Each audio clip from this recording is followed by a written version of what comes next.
The evening was buzzing with laughter, clinking glasses, and the soft hum of music at the new branch opening of the company my wife, Samantha, worked for. She had been talking about this event for weeks, her big chance to impress her boss, Mr. Grant, the regional director who thought too highly of himself. I decided to attend, dressed modestly in a simple navy suit. Samantha looked stunning, and I was proud to see her so confident. As we entered the hall, I noticed Grant already surrounded by employees, his loud voice cutting through the music. "Ah, Samantha!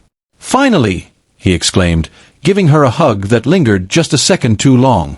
Then his eyes fell on me. "And this must be your husband, the accountant, right?"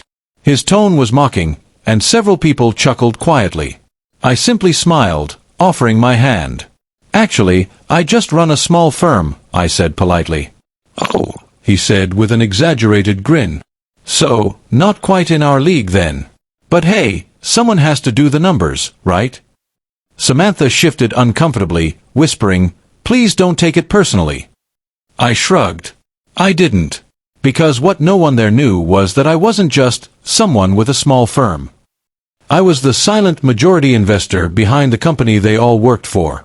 I had bought in months ago through a holding group after spotting its potential, and purposely kept my ownership confidential until the new board meeting scheduled for next week.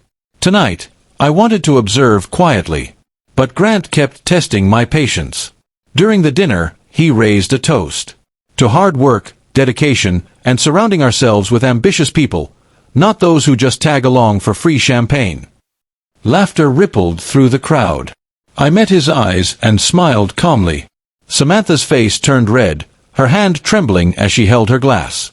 "Grant, that's not funny," she muttered, but he waved her off. "Relax, Sam. Your husband looks like he can take a joke."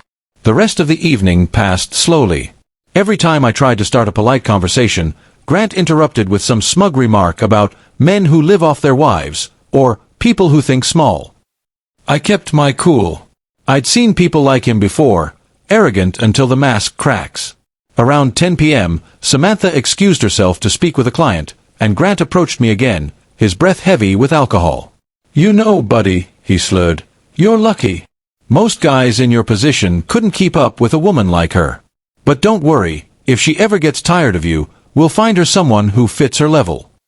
That was it. I placed my drink down slowly, stood, and looked him straight in the eye. "Careful what you wish for, Grant. You might find yourself reporting to someone who's not in your league." He blinked, confused, then laughed. "Oh really? And who would that be?" I just smiled. "You'll find out soon enough." A week later, the board meeting came. Samantha sat beside me, still unaware of what was about to unfold. Grant swaggered into the room, greeting the board members like he owned the place. When the chairman called for introductions, he gestured toward me. "This is Mr. Daniel Brooks, the new majority stakeholder," he announced. The room fell silent. Grant froze, his glass halfway to his mouth. "Wait, him," he stammered. I leaned back in my chair, meeting his stunned gaze. "Yes, Grant. The accountant. The one who's not quite in your league."